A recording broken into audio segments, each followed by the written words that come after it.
세상에 떠도는 기묘한 괴담들. 첫 번째 이야기. 남자는 소름 끼치는 목소리로 웃으며 말했다. 무언가 둔탁한 음이 일정하게 고요한 어느 방 한 곳에서 은은하게 울린다. 언뜻 들으면 기분이 나쁘기까지도 한 둔탁한 소리는 계속해서 울리기 시작한다.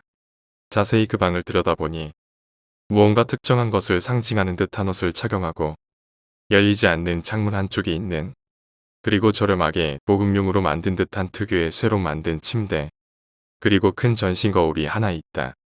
방 안은 온통 하얗기만 한데 새벽이라 빛이 들지 않아 다소 어둡게 보이는 방 안에 머리를 민 청년인지 중년인지 알 수 없는 남성이 벽에다가 머리를 박고 있다.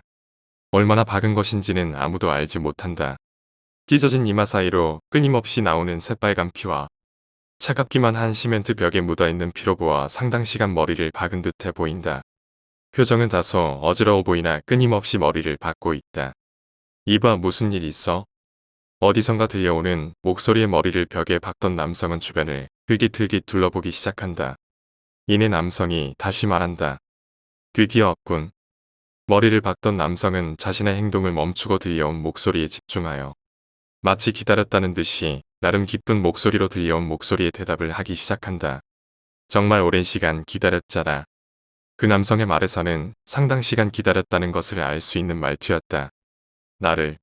나를 왜 기다려?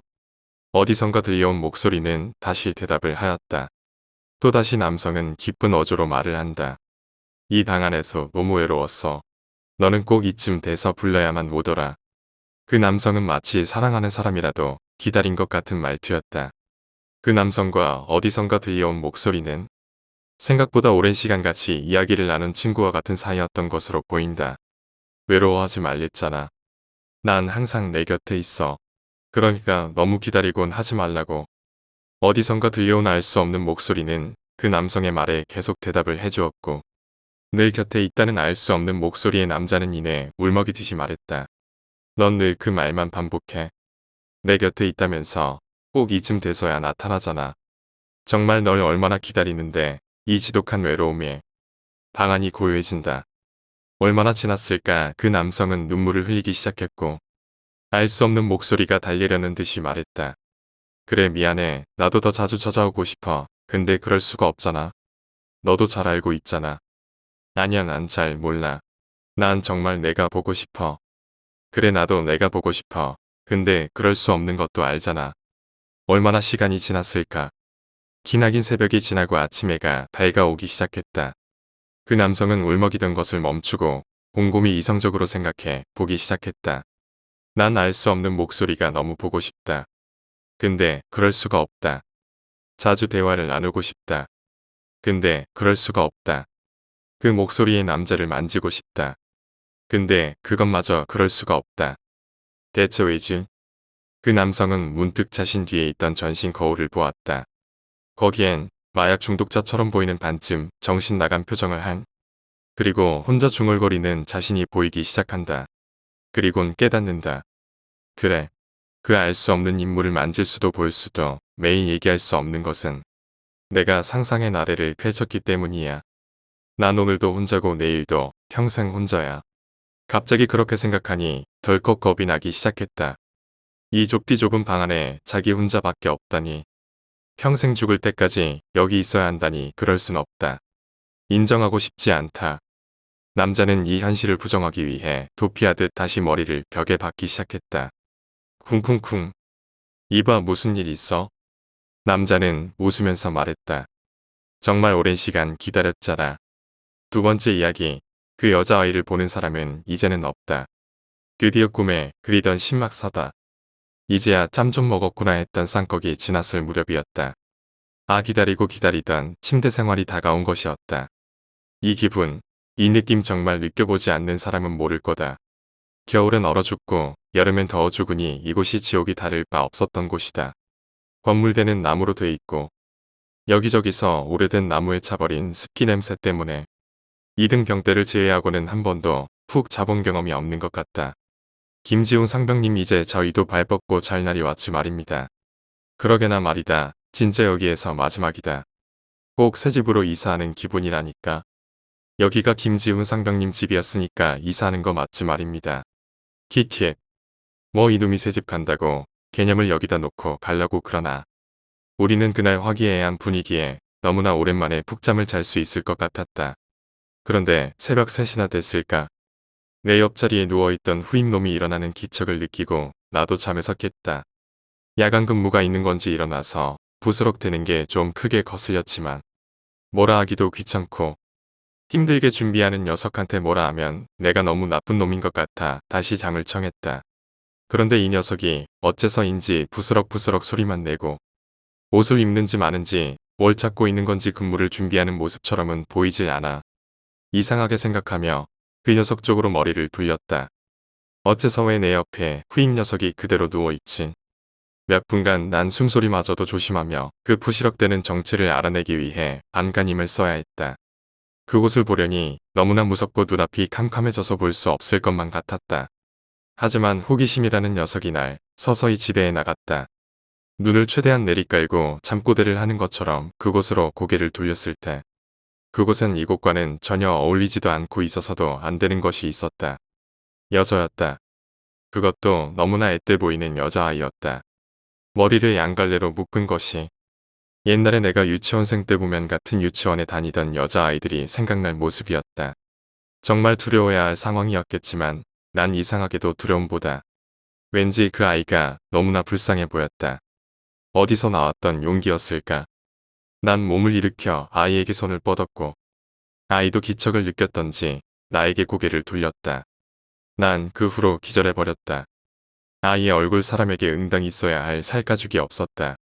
하얀색의 커다란 검은색 구멍만이 날 뚫어져라 쳐다보는 모습에 비명이라도 안 지른 게 천만다행이라고 생각해야 할까.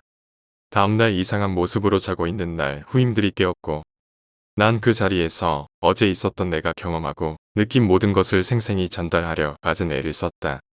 나도 믿기진 않는데 이 녀석들을 믿게 하려면 그렇게 해야 할 것 같았다. 그런데 다들 반응이 이상했다. 아무도 웃지 않았고 아무도 부정하려 하지 않았다. 그리고 내 옆에서 자고 있는 범석이 녀석부터 입을 열기 시작했다. 어제 꿈을 꾸는데 말입니다. 누가 복도에서 부산스럽게 발소리를 내길래 불침번 녀석인가 했지 말입니다. 자다 깨기도 귀찮고 해서 그냥 있었는데 이 새끼가 제 인내심의 한계를 느끼게 하길래 어떤 새끼야 했는데 어떤 여자아이가 양갈래 머리였지? 어떻게 합니까? 김지훈 상병님도 그 여자아이를 본 겁니까? 그 이야기가 나오자마자 여기저기 웅성거리며 자기들도 꿈에서 여자아이를 봤다며 웅성거리는 게 아닌가. 난 이야기를 간부에게도 해주었고 우리 부대에서 가장 오랜 군생활을 했던 주임 원사님에게도 이야기가 흘러들어갔다. 주임 원사님은 그 여자아이에 대해 알고 있는지 근심 어린 표정을 지으며 아직도 성불하지 못했구나 라며 한탄을 하기 시작했다. 그 이야기는 오래전으로 거슬러 올라갔다. 20년 전 주임 원사님이 이 부대에 들어와서 생활하기 몇 년이 되지 않았을 때 최전방인 우리 부대에서는 심심하면 한 번씩 북한에서 탈북자나 군인들이 올라왔다고 한다. 그런데 이놈들이 그냥 조용히 오면 될 것을 죽음을 각오해서인지 미친 짓을 하면서 오는 놈들이 많았다고 한다. 자신의 애인을 보쌈에 오는 놈 죽이고 싶었던 사람을 다 죽이고 온몸에 피칠갑을 하고 오는 놈 등등 그 중에 정말 미친 놈이 한 명 있었는데 무장탈영을 했는데 어떻게 한 건지 철조망을 몰래 뚫고 들어와서 민간인이 사는 마을에 들어갔다고 한다. 그런데 그 미친놈이 마을에서 여자아이를 한 명 납치했는데 고아원에 있던 여자아이인데다 그때 당시엔 워낙에 못 살던 탓에 고아원에선 신고도 하지 않았다고 한다. 그놈은 여자아이를 데리고 우리 부대에 들어와 자신의 딸과 도망왔다는 동정을 유발하며 자신이 살 곳을 마련해 달라 했고 우리 부대에서도 철조망을 몰래 뚫고 들어왔다는 사실을 숨기려 그들을 잠시 들여놓고 있었다고 한다. 그렇게 수일이 지났는데 여자아이가 날이 갈수록 점점 허약해지는 것을 본 한 간부가 그네 집을 염탐했는데 그곳에서 모습은 충격 그 자체였던 것이다. 북한에서 탈북한 그 미친놈은 아이를 하루를 거르지 않고 강간했고 보금 나온 밥도 자신이 다 먹어버리며 아이에겐 벌레를 잡아다 먹이는 것이었다. 이 간부는 그 부대 대대장에게 이 사실을 보고했고 대대장은 북한에 다시 송환해야겠다며 절차를 진행시켰다. 이후로 절차를 일사천리로 끝났고 그 남자를 호송하기 위해 찾아간 헌병들이 구역질을 하며 다시 나오는 모습을 봐야 했다고 한다. 집안에서 그 미친놈은 아이를 산채로 뜯어먹고 있었다. 아이는 이미 쇼크사했던 상태였고 살점을 찾아보기 힘들 정도의 모습이었다고 한다. 그 미친놈은 사형당했고 아이의 시신은 화장해서 고향으로 보내졌다고 하는데 어째서 저희 부대에 남아있는 겁니까? 그 아이는. 글쎄다 그건 나도 모르겠다. 내가 점쟁이도 아니고. 그렇게 사건은 일단락되는 줄 알았다. 이사를 하는 날이었기에 전병력이 투입된 짐을 나르고 부시고 고치고 하느라 하루가 후딱 가버려 그날 있었던 여자아이의 일을 금세 잊어버리게 되었다. 야 바닥 빨리 뜯어내라. 창고로 쓰려면 다 뜯어내야 돼. 예이. 그러면서 장판을 뜯어낼 때였다. 두둑 소리가 이어지면서 장판이 한꺼번에 떨어져 나갔는데 그곳엔 인형이 하나 있었다. 너무나 오래돼서 더러워질 대로 더러워진 작은 여자아이의 인형. 사건이 있은 후 5달 전역을 앞두고 있다. 그 인형은 여자아이가 가지고 놀던 인형인데 그 인형도 자신처럼 괴롭힘 당할까 두려운 나머지 우리가 살고 있던 막사에 숨겨놓았던 것이었고 제사와 함께 불에 태워져 하늘에 뿌려졌다. 이후로 그 여자아이를 보는 사람은 단 한 명도 없었다. 그곳에서는 편안하게. 세 번째 이야기, 생일잔치. 오늘은 우리 딸 지수의 9번째 생일이다. 우리 딸, 생일 축하해. 오늘 친구들 불러와. 엄마가 맛있는 거 해놓고 기다릴게. 응. 친구 많이 데려올 거야. 그렇게 딸아이를 등교시키고 오후에 생일잔치 음식거리를 사러 마트에 갔다. 이것저것 식재료와 군것질거리 등 잔뜩 사고 우리 딸 지수가 좋아하는 인형을 사왔다. 선물을 받고 좋아할 딸아이의 얼굴을 그리며 인형을 손수 포장을 하고 음식을 차리니 곧 딸아이가 올 시간이 되었다. 띵동띵동. 현관문을 열자 딸아이와 친구들이 들어왔다. 정말 아침에 말한 대로 10명은 꽤 많은 숫자였다. 내가 준비한 음식이 부족하겠는가. 다시 분주하게 음식을 더 차려나왔다. 그리곤 생일잔치를 시작했고 애들은 내가 준비한 음식을 맛있게 먹어주었다. 음식을 먹고 배가 부르자 딸아이가 말했다. 엄마 이제 친구들이랑 나가서 놀다 올게요. 너무 늦지 말고. 그렇게 딸아이는 앞장서 현관문을 열고 친구들을 데리고 우르르 나갔다. 정신없이 우당탕탕. 그런 모습들도 나에게는 너무 사랑스러웠다. 그런데 한 아이가 따라 나가지 않고 우물쭈물 있기에 내가 다가가 말했다. 너는 따라 나가서 안 놀 거니? 그러자 그 아이가 난감하다는 듯 울먹이며 말했다. 제 신발이 없는데 신발이 없어요.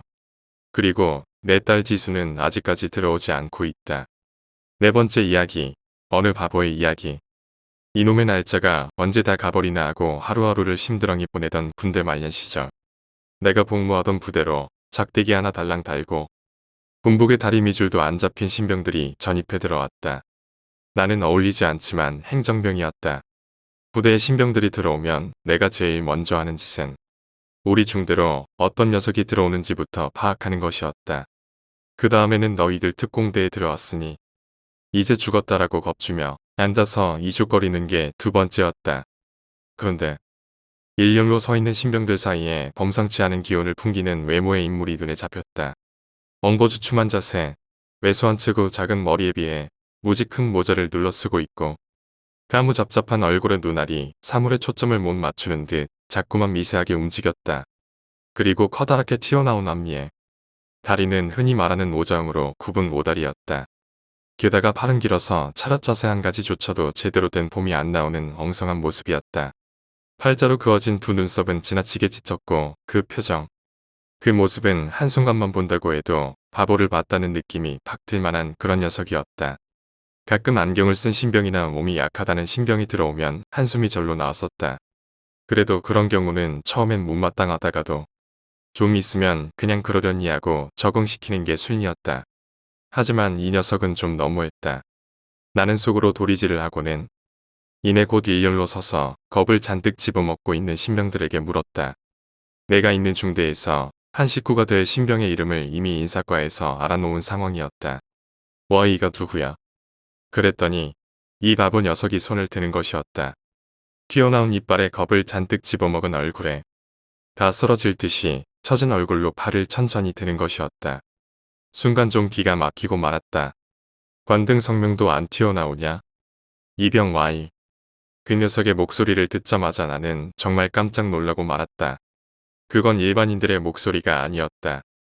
그렇다고 TV에서나 들어봄직한 개그맨들의 연습에 의해 숙련된 그런 바보의 목소리도 아니었다. 정말 들으면 그 순간 깜짝 놀라버릴 만큼 바보스러운 억양과 말투였다.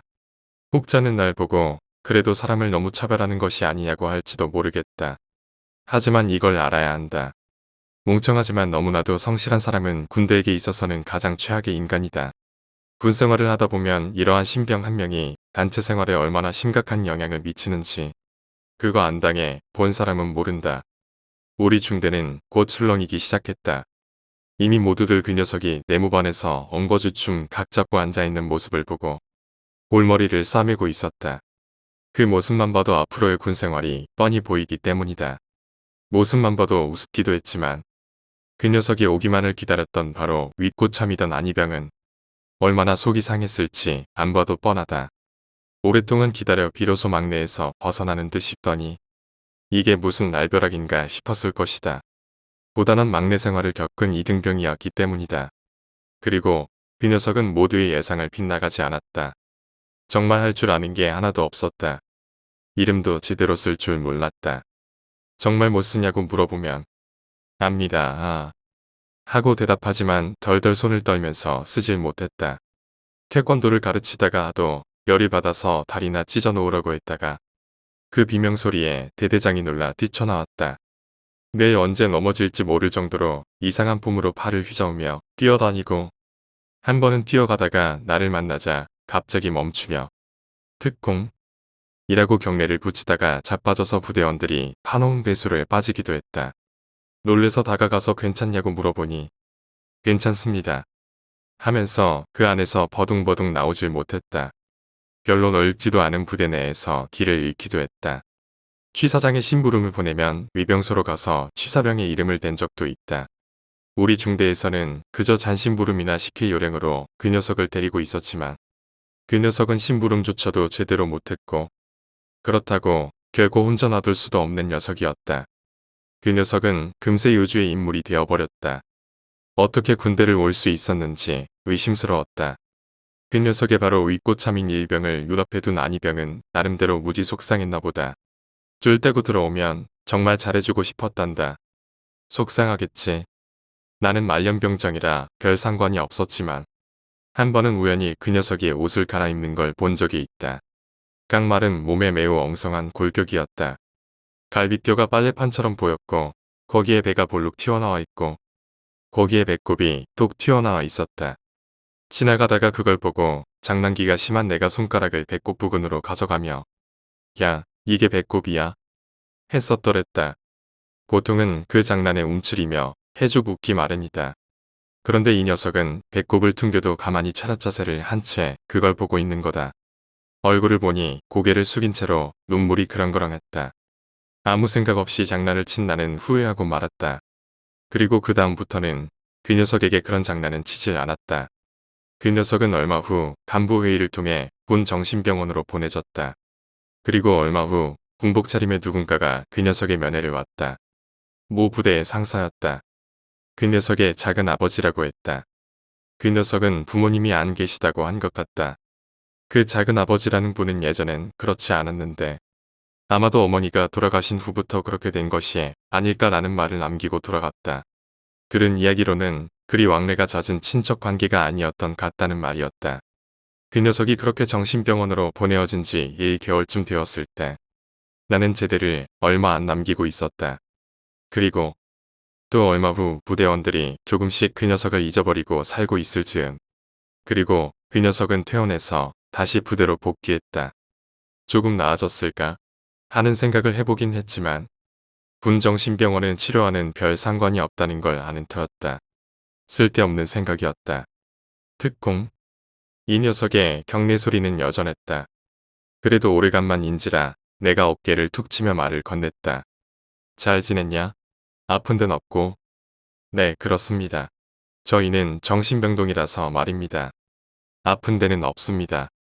그렇게 그 녀석이 부대로 돌아온 뒤 그 녀석은 한동안 부대 생활을 더했다. 나아진 게 하나도 없었다. 그런 바보스런 행동과 더불어 이번엔 가끔 구토 증세까지 일으켰다. 그 녀석은 아무리 멀리서 보아도 그 녀석임을 알 수 있는 독특한 모양새가 있었다. 한 번은 멀찌감치해서 보니 웬 바위 옆에서 구부정한 차렷 자세로 서 있는 거다. 가까이 걸어가면서 눈길을 떼지 않았는데 미세하게 몸을 앞뒤로 움직이는 게 느껴졌다. 그러더니 픽 고꾸라지는 것이었다. 얼른 가보니 이 녀석은 선임병이 기다리라고 해서 이곳에 서 있었고 기다리다가 졸았다고 한다. 그리고는 또 구토를 했다. 며칠 후 상급부대에 올린 그 녀석에 대한 내용이 수렴되어 이 녀석의 조기 제대가 결정이 되었다. 내가 보아도 이 녀석은 군대에 더 있어선 안 되는 불쌍한 놈이었다. 졸지에 그 놈은 나보다도 먼저 제대를 하게 되었던 것이다. 내가 생활했던 중대의 막사는 꽤 오래전에 지어진 것이었다. 그리고 부대 철조망 부근에 애진 곳에 재래식 화장실이 있었다. 꽤 큰 푸세식 화장실이었다. 막사를 헐고 새로 지으면서 중대원들은 임시거처로 옮겨갔고 부대원들은 그 외진 화장실은 쓰질 않았다.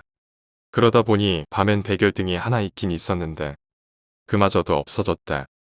그리고 쓰질 않는 화장실이기에 한 개달랑 달린 전등에 백열전구도 갈아주질 않았다. 부대원들은 낮에나 지나가다 잠깐 그 화장실을 쓸 뿐이지 밤에는 가질 않았다. 멀기도 하거니와 밤속에서의 화장실 내에서는 앞이 하나도 안 보이는 데다가 불이 켜져 있어도 음산한 분위기를 느끼게 하는 화장실이었기 때문이다. 나는 군 시절에 밤에 야근을 많이 했다. 늘 밤늦도록 또는 새벽까지 일을 했고 내가 일하고 있는 곳과 그 화장실은 비교적 가까운 곳에 있었다. 소변은 아무 데서나 가능하지만 큰일을 치르려면 어쩔 수 없이 더듬거리며 들어가서 그 화장실을 사용해야 했다. 일부러 멀리 있는 화장실을 가는 건 나는 귀찮았기 때문이다. 다른 부대원들은 오싹하다며 사용하기 싫어했다. 가끔 쥐들이 밑에서 이상한 소리도 내고 밤에는 너무나도 고요하기 때문이다. 밤에는 거의 나만 사용했던 것 같다. 그늘도 밤에 일을 하다가 뒤가 마려워 라이터를 찰칵찰칵 불꽃만 튀기면 잠깐씩 눈에 비치는 화장실의 구조를 보며 더듬더듬 그곳에 들어갔다. 발을 더듬거리다가 안전한 곳에 두 발을 디디고 자세를 잡고 온전히 일을 치르기 시작했다. 그리고 한 2분쯤 지났을까? 저벅저벅 발자국 소리가 들렸다. 한 사람의 발소리가 아닌 듯 했다. 그리고는 들어와 하는 말소리가 들렸다. 나는 순간 누군지 알 수 있었다. 안희병이었다. 나는 장난이 심한 편이다. 깜짝 놀라게 해주고 싶었다. 이 새까만 칠흑같이 어두운 화장실에 누가 있으리라고 상상이나 했겠는가. 화들짝 놀랄 게 분명했다. 그러나 곧 대화가 나오기 시작했다. 야, 와이. 이병, 와이. 대답한 목소리의 주인공은 바로 그 바보 녀석이었다. 나는 부대에서 유일하다시피 하게 그 바보를 갈구는 사람이 바로 안희병이라는 것을 알고 있던 터였다. 하지만 안희병은 나름대로 군생활에 잘 적응하는 똑똑한 친구였다. 자기의 할 일도 나름대로 잘 해내며 고참들과의 관계도 원만한 그런 친구였다. 그런데 그런 안희병이 이 바보 녀석을 데리고 이 아무도 없는 어두운 화장실로 들어온 것은 군기를 잡기 위해서 일개 뻔했다. 사실 이런 상황은 고참들이라고 해도 못 본 척하고 만다. 그런 것을 어느 정도는 묵인을 해줘야 내무반이라는 것이 제대로 돌아간다는 그 순리를 고참일수록 잘 알기 때문이었다. 게다가 나는 달고 다른 말년병장 아닌가. 이해했다.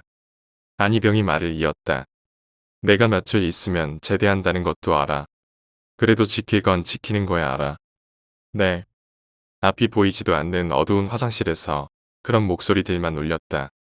그런 식으로 안희병의 이런저런 잔소리가 시작되었다. 그리고 그 바보는 흉내도 내지 못할 말투로 어벙벙이 대답을 했고 시정하겠습다. 라고 외치면서 나름대로의 군대 용어를 사용하는 대답도 하고 있었다.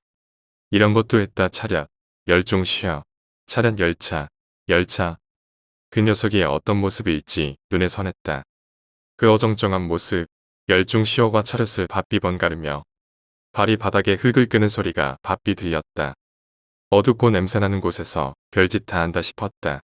짧은 시간이 흐르고 잔소리는 끝나가는 것 같았다. 앞으로 뛰다가 자빠지지 마. 알았어? 똑바로 걸어. 네. 알겠습니다. 한 번만 더 고참들이 불렀는데 뛰다가 넘어지면 며칠 후 제대할 때까지 괴로울 줄 알아. 네. 경신. 내가 먼저 갈 테니까 넌 조금 있다가 나와. 네, 알겠습니다. 무섭냐? 아닙니다. 그리고 부스럭대는 발자국 소리가 들리더니 안이병이 나가는 소리가 들렸다. 몇 초쯤 지났을까? 아무 소리가 안 나는 정막이 흘렀다. 그 녀석은 미동도 않고 특유의 그 멍청한 자세로 가만히 서 있는 게 분명했다. 이제 내가 나가서 약간 놀라겠지만 어깨 한번 툭 치며 웃어주고 가버리면 되는 거였다. 역시 눈앞엔 아무것도 안 보였지만 그리고 발치하고 그 바보 녀석이 엉거주춤 발로 바닥을 끄는 소리가 들렸다.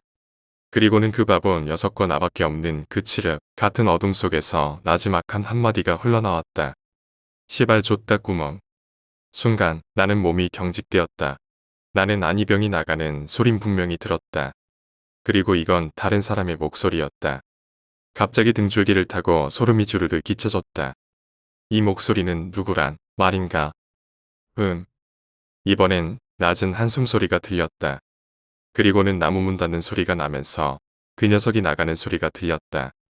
나는 내 두 귀를 의심했다. 그리고 무서워지기 시작했다.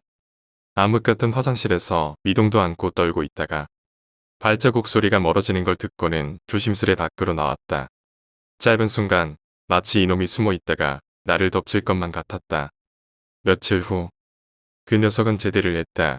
그리고 나는 한동안 그 순간의 공포를 잊을 수가 없었다. 그 녀석이 가방을 메고 위병소를 통과하는 순간까지도 나는 계속 되뇌었다. 정말 그 모든 게 연기였단 말인가? 그런 생각을 떨칠 수가 없었다. 그건 분명 그 녀석의 입에서 나온 소리였다. 집에 가던 날 그 녀석은 모자 밑에 처진 눈으로 힐끔 나를 쳐다보았다. 그 말을 내뱉었을 때도 저 바보 같은 얼굴이었을까? 오랜 세월이 흐른 지금 나는 요즘도 가끔 그 녀석이 생각난다. 정말 그 녀석이 연기를 한 걸까? 나는 아직도 그때 그 순간 시발 족같구먼 이라고 말한 그 전혀 다른 목소리가 바로 그 녀석의 입에서 나온 말이라고는 상상조차 못했었던 그 한마디의 말이 환청이 아니었을까 하고 생각해 보기도 한다. 하긴 그 녀석은 분명 멍한 눈빛이었지만 눈이 깊게 파인 녀석이었다. 그 속에 본래의 눈빛을 감추고 있었을지도 모르는 거다. 그런데 그 모습은, 그 자세는, 그 말투는 도대체 뭐란 말인가? 아직도 서늘한 느낌이다. 그리고 오래도록 남아있을 나만의 미스터리이다. 그리고 글을 쓰는 지금도 자꾸만 뒤를 돌아보게 된다. 그 녀석이 뒤에서 쳐다보고 있을 것만 같다.